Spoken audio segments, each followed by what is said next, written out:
Good morning, students. Welcome. Students, today we are going to study about sounds produced by humans. In the last part, we read how a vibrating body produces sound और हमने ये भी पढ़ा कि जो भी body vibrate करती है या वाइब्रेशंस प्रोड्यूस होती हैं जिस भी बॉडी से वो क्या करती हैं they result in producing sound. Clear. हमने ये भी देखा काफ़ी सारे म्यूजिकल इंस्ट्रूमेंट्स कि वाइब्रेटिंग पार्ट कौन से होते हैं और किस वजह से साउंड प्रोड्यूस होता है, और जो साउंड प्रोड्यूस होता है सभी म्यूजिकल इंस्ट्रूमेंट में वो एक दूसरे से डिफरेंट रहता है. सिमिलरली आप ये चीज़ भी नोटिस कीजिएगा कि जो हम बोल रहे हैं हमारे अंदर से जो भी आवाज़ आ रही है, हमारी माउथ से जो आवाज़ निकल रही है वो किस तरीके से निकलती है, तो कोई ना कोई तो मैकेनिज्म होता होगा. तो उसके बारे में ही हम आज पढ़ने जा रहे हैं कि ह्यूमंस से किस तरीके से साउंड प्रोड्यूस होता है. और आपको ये भी पता है कि आप इजीली आइडेंटिफाई कर सकते हो कि अभी जो पर्सन बोल रहा है वो कौन बोल रहा है. मीन्स आप डिफरेंट जो वॉइसेस होती हैं, फॉर एग्जांपल आपकी मदर की वॉइस डिफरेंट है, आपकी आंट की वॉइस डिफरेंट है, आपकी टीचर्स जितनी भी हैं सबकी वॉइस एक दूसरे से डिफरेंट रहती है. तो ऐसा क्यों होता है? इसका भी रीज़न है जो कि हम पढ़ेंगे. So let's start with today's topic, that is sound produced by humans. Humans में किस तरीके से साउंड प्रोड्यूस होता है. Let's start. Speak loudly for a while. आपको क्या करना है, थोड़ी देर के लिए थोड़ा सा आप घर पर ये ट्राई कीजिए, थोड़ा तेज बोलने की कोशिश कीजिए. While speak loudly for a while और सिंग अ सॉन्ग और बज लाइक अ बी. गाना गाओ या फिर आप कुछ भी रीड करो. नॉर्मल आपकी बुक जो है या जो मैं पढ़ा रही हूँ अभी आप उसको रीड करो. Put your hand on your throat as shown in figure 13.8. Do you feel any vibrations. तो आपको क्या करना है, आप अभी जब बोल रहे हो कोशिश कीजिए आप कुछ भी बोलिए अभी अपने माउथ से, उसके बाद अपने थ्रोट पर एक आपको दिखेगा एक ऐसा एरिया आपके थ्रोट में ही. जैसे एग्जाम्पल आप इस पिक्चर में देख सकते हो, ये पर्सन क्या कर रहा है, अपनी फिंगर लगाकर बैठा है थ्रोट पर. आप भी जस्ट टच करो स्लाइटली और देखो, बोलते भी जाओ साथ में टच करो. ये चीज़ वाइब्रेट होती है. इसको आप टच करोगे ना फिंगर से तो ये चीज़ वाइब्रेट होती है. तो ये जो चीज़ वाइब्रेट हो रही है हमारे थ्रोट में, गले में, इसको क्या बोलते हैं, वॉइस बॉक्स, या फिर हम इसको लैरिंग्स भी बोल सकते हैं. In humans the sound is produced by voice box और लैरिंग्स. अब क्या बोला है, put your fingers on the throat. Same चीज़ जो मैंने आपको बोली, put your finger on your throat and find a hard bump that seems to move when you swallow. Throat पे फिंगर रखो और देखो एक थोड़ा हार्ड सा बम्प, आपको थोड़ा उठा हुआ एरिया नजर समझ आएगा, उस पर आप अपनी फिंगर रखो. या फिर आप जब भी कुछ स्वेलो करते हो, आपने खाना खाया, कुछ स्वेलो कर रहे हो आप खाना खाने के, जैसे आपने एक बाइट ली, आप स्वेलो कर रहे हो अपने फूड को, तो यहाँ पर आपको थोड़ा सा मूवमेंट सा ऐसा लगेगा कि कुछ वाइब्रेशन है. ओके. तो ये एक्चुअली क्या है जहाँ पे आपको लगता है कि वाइब्रेशन हो रहा है, ये होते हैं वॉइस बॉक्स, या फिर उसको हम क्या बोलते हैं, वॉइस बॉक्स या फिर larynx. This part of the body is known as voice box. It is at the upper end of the windpipe. ये कहाँ होता है, ये जो विंड पाइप आ रही है इसके, आपको पता है विंड पाइप क्या होती है. तो विंड पाइप जहाँ से आ रही है, विंड पाइप की सपोज ये विंड पाइप है, इसके ऊपर के हिस्से में क्या प्रेजेंट रहता है, वॉइस बॉक्स या फिर लैरिंग्स. It is at the upper end of the wind pipe. Wind pipe के ऊपर की तरफ प्रेजेंट रहता है हमारे गले में, थ्रोट में. टू वोकल कॉर्ड्स, अब उसका बताया है स्ट्रक्चर कैसा होता है, ये आपको स्ट्रक्चर दिया हुआ है यहाँ पे वोकल कॉर्ड का. क्या बोला है कि two vocal cords are stretched across the voice box और larynx in such a way that it leaves a narrow slit between them for the passage of air. तो ये वोकल कॉर्ड में क्या है, दो वोकल कॉर्ड्स, इधर voice box में क्या है, दो वोकल कॉर्ड्स इस तरीके से स्ट्रेच्ड हैं. ये आपको क्या दिख रहे हैं, वोकल कॉर्ड्स हैं. ये जो हैं ये वोकल कॉर्ड्स हैं, ये इस तरीके से स्ट्रेच्ड हैं कि इनके बीच में नैरो सा आपको गैप दिख रहा होगा. ये जो स्पेस है ये क्या है, गैप है बीच में, दोनों वोकल कॉर्ड्स के बीच में स्पेस दी हुई है. ये क्यों है, क्योंकि जब हम कुछ बोल रहे हैं या हम ब्रीथ कर रहे हैं तो बोलते टाइम क्या होता है, ये आपस में वाइब्रेट हो करते हैं. आपने टोंग्स देखे हैं, टोंग्स कुछ इस प्रकार के, इस हिसाब के होते हैं टोंग्स, इस तरीके के टोंग्स होते हैं. जब भी हम इसको पकड़ते हैं किसी भी चीज़ से तो उसको हमको साथ में लाना पड़ता है, मीन्स इसको हमको दबाना पड़ता है, तो ये आपस में पास आ जाते हैं, तो इनका गैप फिल हो जाता है. इस तरीके से जब हम स्पीक करते हैं तो जो वोकल कॉर्ड्स के बीच का गैप है तो ये साथ में जुड़ जाते हैं वोकल कॉर्ड्स. ऐसे गैप इनका ऐसे हम कुछ भी बोल रहे हैं तो बीच में गैप आएगा फिर बंद होगा, फिर आएगा फिर बंद होगा। या फिर हम ब्रीथ कर रहे हैं, for the passage of air ये ज़रा सा गैप होता है बीच में इसके वॉइस वोकल कॉर्ड्स के। Clear? Then for the passage of air, अब क्या दिया हुआ है, क्यों होता है? When the lungs force air through the slit, जब लंग्स फोर्स करते हैं एयर, स्लिट मतलब ये gap, through the slit the vocal cords vibrate producing sound. तो जब इसमें से एयर का प्रेशर आता है, लंग्स जो फोर्स करते हैं एयर, तो जैसे ही एयर फोर्स होती है तो ये क्या होता है, स्लिट के बीच में जब एयर फोर्स होती है ये वोकल कॉर्ड्स आपस में वाइब्रेट करने लगते हैं, आपस में टकराने लगते हैं, वाइब्रेट करने लगते हैं, जिस वजह से इन वाइब्रेशन की वजह से क्या प्रोड्यूस होता है, साउंड। और आपको ये चीज़ बहुत क्लियरली मैंने बताई थी कि कोई भी वाइब्रेटिंग बॉडी वाइब्रेशंस क्या प्रोड्यूस करती हैं, वाइब्रेशन प्रोड्यूसेस साउंड। सेम चीज़ यहाँ लिखी हुई है, वोकल कॉर्ड्स वाइब्रेट करेंगे तो क्या प्रोड्यूस होगा, it will produce sound. Muscles attach to the vocal cords can make the cords tight और लूज। तो जैसे मैंने आपको बताया था, सब लोगों की एक दूसरे से आवाज़ डिफरेंट रहती है। आपकी मम्मा की अपनी आंट से डिफरेंट है, आपके पापा की आपके अंकल से डिफरेंट है, आपकी आपके पापा से डिफरेंट है, या आपकी सिस्टर की आपकी मम्मा से डिफरेंट है।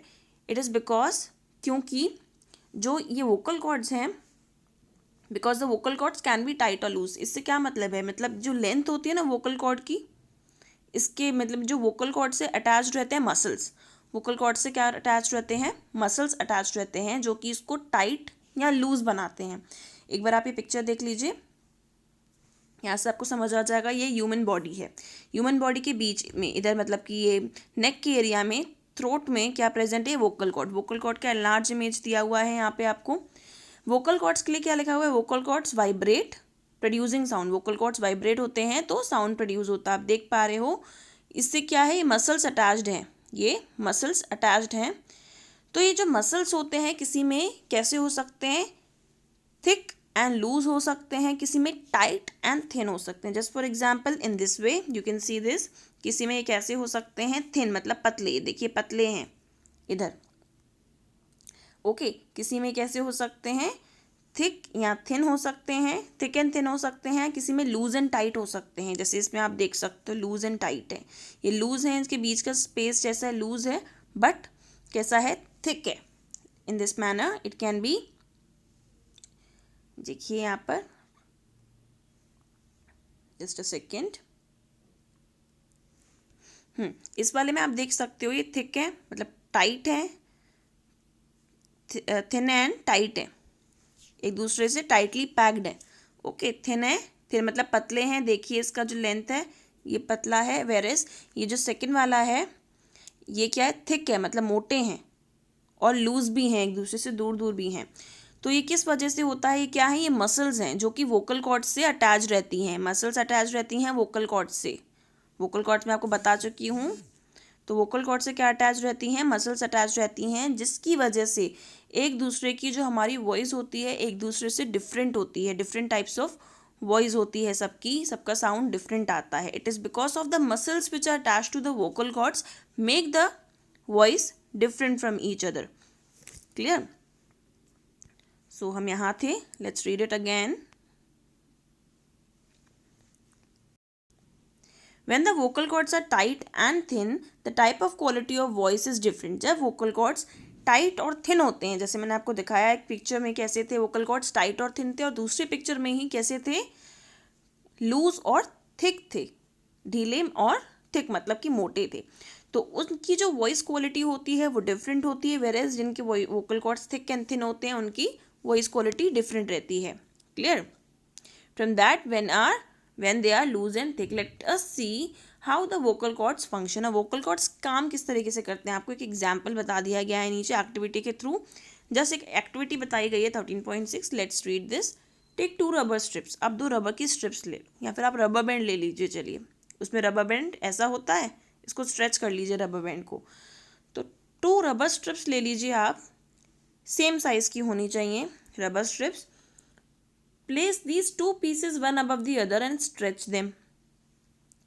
आप यहाँ तो एक काम कीजिए, रबर स्ट्रिप्स हों तो वो ठीक है, नहीं तो आप एक रबर बैंड ले लो, रबर बैंड को स्ट्रेच करो, एक यहाँ से इस तरीके से स्ट्रेच करो, तो इसके बीच में क्या है, ज़रा सा आपको गैप दिखेगा। जब रबर बैंड आप स्ट्रेच करते हो तो क्या होता है, बीच में ये जो दो रबर ऐसे टाइटली पैक हो जाएंगे, बीच में तभी भी थोड़ा सा गैप होगा, तो उसके बीच में आपको क्या करना है, एयर को ब्लो करना है। जैसे ये गर्ल कर रही है ना, ये गर्ल कर रही है, इस पिक्चर में आप देख सकते हो, ये एयर को ब्लो कर रही है दो रबर स्ट्रिप्स के बीच से, ये एयर ब्लो कर रही है बीच में से। Now blow air through the gap between them. As the air blows through the stretched rubber strips, sound is produced. अब जैसे ही ये लड़की हवा को, एयर को ब्लो कर रही है इन रबर स्ट्रिप्स के बीच में से, तो वाइब्रेशन हो रहा है, वाइब्रेशन की वजह से क्या प्रोड्यूस हो रहा है, साउंड प्रोड्यूस हो रहा है। You can also take a piece of paper with a narrow slit and hold it between your fingers as shown in figure 13.9b. Now blow through the slit and listen to the sound. Our vocal cords produce sound in the similar manner. अब आप ऐसे भी कर सकते हो। इस लड़की ने तो क्या करा है, दो रबर की स्ट्रिप्स लिए, बट ये बॉय क्या कर रहा है, ये लड़का क्या कर रहा है, इसने इस तरीके का कुछ बनाया। इसने क्या करा, इसने एक पेपर लिया, इसने इस पेपर को फोल्ड कर दिया, इसने इस पेपर को फोल्ड कर दिया इस मैनर में, एंड बीच में से इसने ज़रा सा इसका स्पेस काट दिया ताकि वहाँ से वो, यहाँ से क्या कर रहा है, वो एयर इस तरीके से ब्लो कर रहा है, कोशिश कर रहा है एयर ब्लो करने की। बट बीच में आप देख सकते हो जब इसने फोल्ड करा है इस पेपर को, तो बीच में नैरो सा गैप है, इस पेपर के बीच में ऐसे नैरो सा गैप है, जिसके बीच में से इधर से ही वो एयर को ब्लो कर रहा है लड़का। आप अपनी बुक्स में देखिएगा, ये बॉय क्या कर रहा है, एयर को ब्लो कर रहा है इसमें से। तो क्या हो रहा है, जब ये एयर ब्लो कर रहा है ना, तो ये स्ट्रिप्स आपस में टकरा रही हैं, वाइब्रेट कर रही हैं, जिस वजह से हमको कुछ साउंड सुनाई देता है। क्लियर। इस तरीके से जो हमारे थ्रोट में, ह्यूमन बॉडी में जो वोकल कॉर्ड प्रेजेंट रहते हैं ना, मीन्स लैरिंग्स जो होता है, थ्रोट में जो वॉइस बॉक्स होता है, इसके अंदर जो दो वोकल कॉर्ड्स होते हैं वो भी इस तरीके से ही प्रेजेंट रहते हैं। बीच में नैरो सा गैप रहता है, जो कि जब हमारे लंग्स एयर को फोर्स करते हैं इस स्लिट में से, इस बीच के गैप में से जब लंग एयर को फोर्स करता है, तो ये आपस में टकराते हैं वोकल कॉर्ड्स, और क्या प्रोड्यूस होता है, वाइब्रेट करते हैं, जिससे कि साउंड प्रोड्यूस होता है। क्लियर। ओके, अब ये चीज़ आपको पढ़िए। Vocal cords in men are about 20 mm long. Men के और फीमेल के, मतलब मेन के और विमेन के वोकल कॉर्ड की जो लेंथ होती है वो डिफरेंट रहती है, इसलिए जो वॉइस क्वालिटी होती है मेन की और जो विमेन की, दोनों की वॉइस क्वालिटी डिफरेंट रहती है। ठीक है, तो मेन के जो वोकल कॉर्ड होते हैं वो थोड़ी से लंबे होते हैं फीमेल से ज़रा से, that is 20 mm, 20 millimetre long होते हैं, वेरस विमेन के 15 mm होते हैं। चिल्ड्रन के तो काफ़ी छोटे होते हैं। Children have very short vocal cords. This is the reason why the voice of man, women and children are different. इसकी वजह से मेन की, विमेन की एंड बच्चों की आवाज़ एक दूसरे से डिफरेंट होती है, because of the length of vocal cord. जो वोकल कॉर्ड की लेंथ होती है डिफरेंट रहती है सभी में, इसलिए वॉइस क्वालिटी भी डिफरेंट रहती है। Okay, now our next topic is sound needs a medium of for propagation. Sound एक मीडियम चाहिए प्रोपेगेशन। प्रोपेगेशन मतलब स्प्रेड होने के लिए, एक तरफ से दूसरी तरफ तक पहुंचने के लिए इसको प्रोपेगेशन बोला जाता है। मतलब यहाँ से मोबाइल वाइब्रेट कर रहा है, यहाँ तक पहुंचने के लिए इसकी आवाज़, इसको क्या चाहिए, कोई मीडियम चाहिए। मीडियम कैसा हो सकता है, मीडियम या तो सॉलिड हो सकता है, या लिक्विड हो सकता है, या गैस हो सकता है। क्लियर। पढ़ते हैं इसके बारे में। Let's start. When you call up your friend who is standing at a distance, your friend is able to hear your voice. How does the sound propagate or travel to her?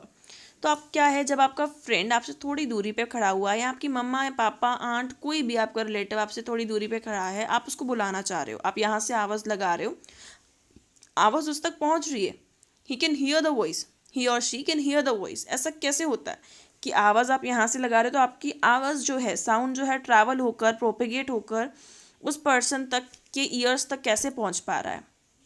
तो इसके बारे में हम पढ़ेंगे। ये वाला topic इसके बारे में ही है, इस चीज़ के बारे में।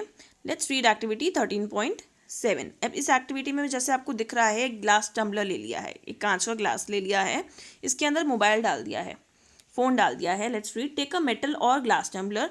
आप या तो स्टील का जो ग्लास होता है वो भी ले सकते हो, या सिंपल जो कांच का ग्लास होता है वो ले लो। Make sure that it is dry. आपको देखना है कि उसमें ज़रा सा भी पानी का ड्रॉपलेट नहीं हो। Place a cellphone in it. इसके अंदर आप एक सेलफोन डाल दो। Remember that the cellphone must not be kept in water. बस आपको ध्यान देना है, पानी से भरा हुआ ग्लास नहीं हो, खाली ग्लास लेना है हमको। Ask your friend to give a ring on this phone and from another cellphone. Listen to the ring carefully. आप अपने फ्रेंड को बोलो कि मेरे फ़ोन पर कॉल करो, जब आपका फ़ोन इस ग्लास के अंदर है, ग्लास खाली होना चाहिए, पानी वगैरह नहीं भरा होना चाहिए। आप अपने फ्रेंड्स को बोलो कि मेरे फ़ोन पर रिंग करो, मेरे नंबर पर रिंग करो। Now surround the rim of the tumbler with your hand. अब ये जो रिम है, रिम मतलब कि जो ऊपर की है ना, ये हिस्सा उसको रिम बोलते हैं। अब आप अपने हाथ को, अपने पाम को उसके ऊपर ढांक दो, मतलब इसे ढक दो अपने हाथ से या फिर with your hands. Put your mouth on the, अब क्या कर रहा है जैसे पर्सन, क्या कर रहा है, अपना माउथ इस कांच के ग्लास की रिम पे रख दे रहा है। ठीक है, यहाँ पर मतलब अपना माउथ रख दे रहा है, जिसे आप पिक्चर में देख सकते हो, कांच का ग्लास अपने माउथ पर लगा रहा है। उसके बाद क्या कर रहा है, opening between your hands indicate to your friend to give a ring again. अब वापस से इस पोजीशन में, जब आपका माउथ में आपका ये जो ग्लास है, आप अपने फ्रेंड को बोलो वापस से रिंग करो। अब पहले जो आपकी आवाज़ आ रही थी जब आपका हाथ नहीं ढका हुआ था या फिर आपके माउथ पे जब वो ग्लास नहीं था, और मतलब पहले जो आवाज़ आ रही थी जब ये सब कुछ नहीं करा था, आपने ढाका नहीं था रिम को, ग्लास को, और अब जब ढांक रहे हो, तो दोनों की वॉइस में जो चेंज सुनाई दे रहा है, पहले जब रिंग बज रही थी और अब जब रिंग बज रही है ढाकने के बाद ग्लास को, तो कैसी आवाज़ आपको सुनाई दे रही है। Listen to the ring while sucking air from the tumbler. Does the sound become fainter as you suck the air. अब जैसे आपने हवा जो पैसेज है वो जब आपने रोक दिया अपना हाथ ढांक कर, या माउथ से आपने जब उसको रैप कर लिया था ग्लास को, तो जो आवाज़ आएगी ना रिंग की, वो उतनी क्लियर सुनाई नहीं देगी। हो सकता है आपको सुनाई दे, बट जो पहले आवाज़ क्लियर आ रही थी वैसी आपको आवाज़ नहीं सुनाई देगी। ऐसा क्यों हो रहा है, जब आपने पैसेज ऑफ एयर रोक दिया तो ऐसा क्यों हो रहा है, बिकॉज आपने जो एयर का जो मीडियम था उसको आपने ब्लॉक कर दिया अपने हाथ से, जिस वजह से साउंड प्रोपेगेट नहीं हो रहा है, जिस वजह से साउंड हम तक नहीं पहुंच पा रहा है। अब वो बज तो रहा है फ़ोन, लेकिन हम तक ट्रैवल होकर नहीं आ पा रहा है। अब क्या करना है, remove the tumbler from your mouth. अब अपने माउथ से उस टम्बलर को हटा दो। Does the sound become loud again. वापस से देखिएगा साउंड की आवाज़ आने लगेगी, फ़ोन की रिंग की आवाज़ आने लगेगी। Can you think of an explanation, ऐसा क्यों होता है? Is it possible that the decreasing amount of air in the tumbler had something to do with the decreasing loudness of the sound of the ring? तो आपको क्या ऐसा लगता है कि जब हवा जा रही थी उसके अंदर, जब हमने उसको ढाका नहीं था, मतलब एयर का पैसेज जब था, और अब जब आपने उसको ढांक दिया, मतलब आपने हवा का पैसेज रोक दिया, तो क्या एयर से, मतलब एयर क्या है, एक मीडियम है, तो एयर से क्या कोई रिलेशन है लाउडनेस का साउंड की? ऐसा आपको लगता है? हाँ जी, ऐसा होता है। क्यों होता है? बिकॉज कोई भी मीडियम हो, चाहे मीडियम सॉलिड हो, चाहे मीडियम लिक्विड हो, या फिर गैसियस गैस हो, तो ऐसा होता है कि सभी मीडियम में जो पार्टिकल्स प्रेजेंट रहते हैं, सब मीडियम्स में कुछ ना कुछ पार्टिकल्स प्रेजेंट रहते हैं। फॉर एग्जांपल सॉलिड में जो पार्टिकल्स होते हैं वो काफ़ी टाइटली पैक्ड रहते हैं, एक दूसरे से चिपके हुए रहते हैं, वेरएज जो लिक्विड में पार्टिकल्स प्रेजेंट रहते हैं वो कंपैरेटिवली लूज होते हैं as compare to solid. Okay, लेकिन गैसियस में जो गैस में जो पार्टिकल्स प्रेजेंट रहते हैं वो तो काफ़ी लूज होते हैं। ओके, ये इतने काफ़ी ज़्यादा लूज होते हैं। सॉलिड में सबसे टाइटली पैक्ड रहते हैं पार्टिकल्स, जिसकी वजह से साउंड प्रोपेगेट होता है तीनों ही मीडियम में। साउंड प्रोपेगेट होता है सॉलिड में भी, लिक्विड में भी और गैस में भी।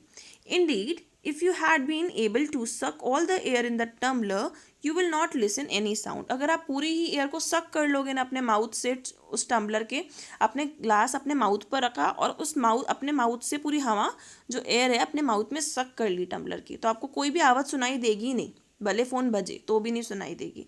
Actually sound needs a medium to travel. जैसे मैंने आपको बोला कि साउंड को किसकी ज़रूरत होती है, एक मीडियम की ज़रूरत होती है। मीडियम चाहे सॉलिड हो, लिक्विड हो या गैस हो, मीडियम की ज़रूरत होती है ट्रैवल करने के लिए, एक जगह से दूसरी जगह पहुंचने के लिए। फॉर एग्जाम्पल, यहाँ एक स्पीकर है, स्पीकर साउंड प्रोड्यूस कर रहा है, स्पीकर साउंड प्रोड्यूस कर रहा है। अभी ये पर्सन एक यहाँ खड़ा हुआ है, उसको साउंड कैसे सुनाई देगा स्पीकर का? जब यहाँ से साउंड ट्रैवल होकर यहाँ तक जाएगा, तो कैसे जाएगा, मतलब कौन सी मीडियम पे है, ये गैसियस मीडियम पे है, तो पार्टिकल जो प्रेजेंट रहेंगे ना एयर में, तो ये एक दूसरे से साउंड पहुंचाएंगे इस पर्सन तक। क्लियर? तो सेम चीज़ यहाँ लिखिए, जब आप उस ग्लास टम्बलर से पूरी एयर जब आप सक कर लेते हो अपने माउथ के अंदर, तो उसकी आवाज़ आपको नहीं सुनाई दे रही है फ़ोन की। तो इस केस में क्या हो जाता है, जब हम पूरी हवा उस पर्टिकुलर एरिया में से जब हम पूरी हवा सक कर लेते हैं या निकाल लेते हैं या किसी भी वेसल से हम एयर कंप्लीटली रिमूव कर देते हैं तो एक ऐसी कंडीशन बन जाती है जिसे हम वैक्यूम बोलते हैं। ओके, अब यहाँ तो हमने पढ़ लिया sound needs a medium to travel. अब आपको ये अंडरलाइन करना है अपनी बुक्स में, when air has been removed completely from a vessel it is said that there is a vacuum in the vessel। जब हम एयर कंप्लीटली रिमूव कर देते हैं एक वेसल में से तो ऐसा बोला जाता है कि उस वेसल में क्या क्रिएट हो गया है, अब वैक्यूम। वैक्यूम एक ऐसी प्लेस होती है जहाँ पर एयर बिल्कुल भी प्रेजेंट नहीं होती। The sound can not travel through vacuum, तो आपको क्या चीज़ ध्यान रखनी है, साउंड को मीडियम चाहिए ट्रैवल करने के लिए, इसलिए साउंड एक वैक्यूम में ट्रैवल नहीं कर सकती बिकॉज वहाँ पे तो एयर तक प्रेजेंट नहीं है, वहाँ पे एयर प्रेजेंट नहीं होती वैक्यूम में, इसलिए साउंड कहाँ ट्रैवल नहीं कर सकता, साउंड वैक्यूम में ट्रैवल नहीं कर सकता। Clear, keep this thing in your mind. Next, does sound travel in liquids, let us find out. क्या साउंड लिक्विड में भी ट्रैवल करता है? जैसे मैंने आपको बोला हाँ लिक्विड में भी ट्रैवल करता है, ऑल्दो ये पहले लिखा नहीं हुआ था, एक्टिविटी के थ्रू बताया जाएगा। Let's read activity 13.8। Take a bucket और बाथ टब। एक बकेट ले लीजिए, बाल्टी ले लीजिए, एक जो बाथ टब होता है वो ले लीजिए, उसको पानी से भर दो, साफ पानी से। Take a small bell in one hand. अब जैसे ये पर्सन कर रहा है, एक छोटी सी बेल अपने हाथ में लो, उसको अंदर रिंग करो, शेक करो पानी के अंदर। Shake this bell inside the water to produce the sound. उसको साउंड हमको प्रोड्यूस मतलब साउंड हमको सुनाई दे, इसलिए उसको बजाओ। Make sure that the bell does not touch the body of the bucket और द टब। बस आपको बीचों बीच उसको शेक करना है, बस इसकी वॉल पर टच मत करो कहीं पे भी, बॉटम पे भी और साइड्स पे भी। सिंपल आप उसको शेक करो। अब आप जैसे ये पर्सन कर रहा है ना, अपना कान रख रहा है थोड़ा ऊपर की तरफ, बिल्कुल अंदर नहीं करना है हमको कि गीले हो जाए, थोड़ा ऊपर की तरफ जैसे इस पर्सन ने रखा है उस तरीके से आप भी ट्राई कर सकते हैं। Place your year gently on the water surface. Water surface पे हम अपना कान लगाएंगे, बस देखना है कि पानी हमारे कान में नहीं घुसे, इसलिए थोड़ा ऊपर की तरफ ही हम रखेंगे।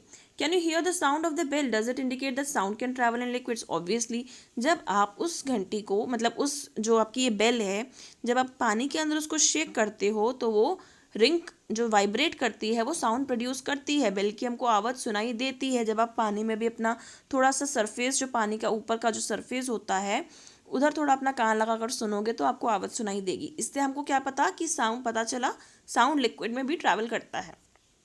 Clear, okay. पहेली यहाँ पर क्या बोलती है, oh that is how whales and dolphins might be communicating under water. तो बोलती है ओ ऐसा होता होगा कि जो फिशेस प्रेजेंट रहती हैं ना अंदर पानी के, तो आपस में इस तरीके से कम्युनिकेट करती होंगी।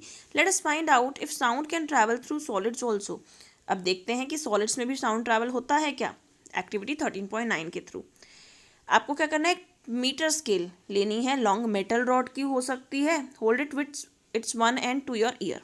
अब जैसे आपके एक फ्रेंड है और एक आप हो, आपने अपने कान पर ये मीटर स्केल लगाई और आपका दोस्त यहाँ से उसको पकड़ रहा है। क्लियर, आप अपने फ्रेंड को बोलते हो कि उस पर स्क्रैच कर या टैप कर। अपने फ्रेंड को बोल रहे हैं कि आप उस पर टैप करो, उस मीटर स्केल के इस एंड पे टैप करो। तो आपका फ्रेंड ऐसे ही कर रहा है, स्क्रैच कर रहा है या टैप कर रहा है दूसरे एंड पर। Can you hear the sound of the scratching, क्या आप अपने कानों पे उसकी आवाज़ सुन सकते हो, स्क्रैच कर रहा है या टैप कर रहा है। Ask your friend around you if they are were able to hear the same sound. तो अपने दोस्तों से पूछो जो अगल बगल में खड़े हैं आपके, कि आप भी आवाज़ सुन पा रहे हो जो मैं सुन पा रहा हूँ। क्लियर, तो अब आपको एक और चीज़ यहाँ दी हुई है, आप कभी क्लास में भी ट्राई कर सकते हो ये चीज़। कैसे, आपने करा भी होगा ये चीज़ ट्राई, तो कभी आप इस तरीके से ऐसे क्या कर रहे हो, हेड डाउन करे हुए हो डेस्क पे, और आपका फ्रेंड जो आपके साथ बैठा हुआ है वो इस पर टैप कर रहा है, वो इस पर ताली मार रहा है या फिर टैप कर रहा है, उसको बजा रहा है। तो आप जब आपका जो ईयर है जो आपकी डेस्क पर प्लेस है, तो आपको उसकी साउंड सुनाई देता है, कान में साफ साफ इसका आवाज़ आपको सुनाई देता है। So you can also perform the above activity by placing your ear at one end on a long wooden or metallic table and asking your friend to gently scratch other end of the table. We find that sound can travel through wood or metal. In fact, sound can travel through any solid. You can perform interesting activities to show that the sound also travel through the strings. Have you ever made a toy telephone? Can you say that the sounds can travel through strings? अब जैसे हमने देखा कि इस wooden table पर इस person ने, इस स्टूडेंट ने अपना ईयर प्लेस करा, कान लगाकर वो इसमें हेड डाउन करा हुआ है और उसका फ्रेंड क्या कर रहा है, यहाँ पर टैप कर रहा है, हाथ से बजा रहा है टेबल को। तो क्लियरली साउंड सुनाई दे रहा है इस पर्सन को, इस बॉय को, कि वो टैप कर रहा है। इसका मतलब क्या है, सॉलिड पर टैप कर रहा है। ये टेबल क्या है, सॉलिड है। इस पर जब टैप कर रहा है तो आवाज़ सुनाई दे रही है। इससे मुझे क्या पता चला, इससे क्या पता चल रहा है हमें कि sound can travel in solids also, through solids also, solid से भी ट्रैवल कर सकता है साउंड। अब यहाँ पर चाहे मेटल हो, वुड हो, प्लास्टिक हो, ये सारे सॉलिड्स होते हैं, इसके थ्रू आप परफॉर्म कर सकते हो डिफरेंट टाइप ऑफ एक्टिविटीज़, तो आपको तो भी साउंड सुनाई देगा। इसका मतलब क्या है, हमने देखा कि साउंड गैस में भी ट्रैवल कर पा रहा है, लिक्विड में भी ट्रैवल कर पा रहा है, और ये सॉलिड वाली एक्टिविटी थी हमने यहाँ पे भी देख लिया। अब आपको नीचे एक और इंटरेस्टिंग से एग्जाम्पल दिया हुआ है। इसमें क्या कर रहे हैं, एक आप खड़े हो, एक आपका फ्रेंड खड़ा है। आपका फ्रेंड ने क्या करा है, एक टॉय टेलीफोन बनाया है। टॉय टेलीफोन कैसे बनाया है, प्लास्टिक के या जो डिस्पोजल ग्लासेस होते हैं ना, वो आप ले सकते हो। ओके, तो या फिर जो थर्मोकॉल के ग्लासेस होते हैं, मिलते हैं यूज एंड थ्रो वाले, वो ले सकते हो। उसकी आखिरी में सरफेस पे आप स्ट्रिंग से उन दोनों को जोड़ दे रहे हो। ये स्ट्रिंग है ना, इससे आप जोड़ दे रहे हो। अब आप अपने इधर से कान, जो ग्लास है उसके माउथ, आप अपने माउथ से इस ग्लास के अंदर बोल रहे हो। वहाँ आपके दोस्त को, आपके फ्रेंड को, ये जब वो कान में लगा रहा है, आपने क्या करा, अपने माउथ पर इस ग्लास को प्लेस किया, और ये क्या कर रहा है, अपने कान पर इसको प्लेस करा है। आप इसके ग्लास के अंदर बोल रहे हो अपने माउथ से, और ये अपने ईयर से इसको सुन पा रहा है। मतलब ये किस तरीके से काम कर रहा है, एक टेलीफोन की तरह काम कर रहा है। ओके, और ऐसा नहीं है कि दूर हो तो बात कर पाओगे, ये है कि केवल स्ट्रिंग से अटैच है तो आप सुन पा रहे हो। मतलब डिस्टेंस छोटा सा कवर करता है, शॉर्ट डिस्टेंस ही कवर करता है ये, इसलिए इसको क्या बोला गया है, टॉय टेलीफोन बोला गया है। आप अपने घर पे भी ट्राई कर सकते हो ये। तो ये भी क्या है, एक सॉलिड मीडियम ही है, तो सॉलिड में भी ट्रैवल कर पा रहा है ना जो साउंड है। तो यही आपको एक्टिविटी बताई गई है कि sound can even travel through solids also. We have learn so far that vibrating object produce sound and it is carried in all the directions in a medium. The medium could be a gas, liquid और solid. How do we hear it. तो आपको अभी तक आपने ये पढ़ा, जो भी ऑब्जेक्ट वाइब्रेट करता है वो साउंड प्रोड्यूस करता है। साउंड हर डायरेक्शन में कैरी हो सकता है, केवल उसको क्या चाहिए, मीडियम चाहिए। मीडियम कोई भी हो सकता है, मीडियम चाहे सॉलिड हो, लिक्विड हो या फिर गैस हो। ठीक है, अब हमारा क्वेश्चन ये है कि हम साउंड को सुनते कैसे हैं, बोलते कैसे, हम समझ गए कि वोकल कॉर्ड्स के थ्रू साउंड प्रोड्यूस होता है ह्यूमंस में, ये समझ आ गया। लेकिन हम सुनते कैसे हैं, मतलब ईयर, जो कान है, उनका क्या रोल होता है, किस तरीके से वर्क करते हैं। तो ये जो टॉपिक है हम नेक्स्ट क्लास में कवर करेंगे। तब तक आपको क्या करना है, वापस से रीड करिए। ठीक है, so today we are going to cover till this portion. Thank you.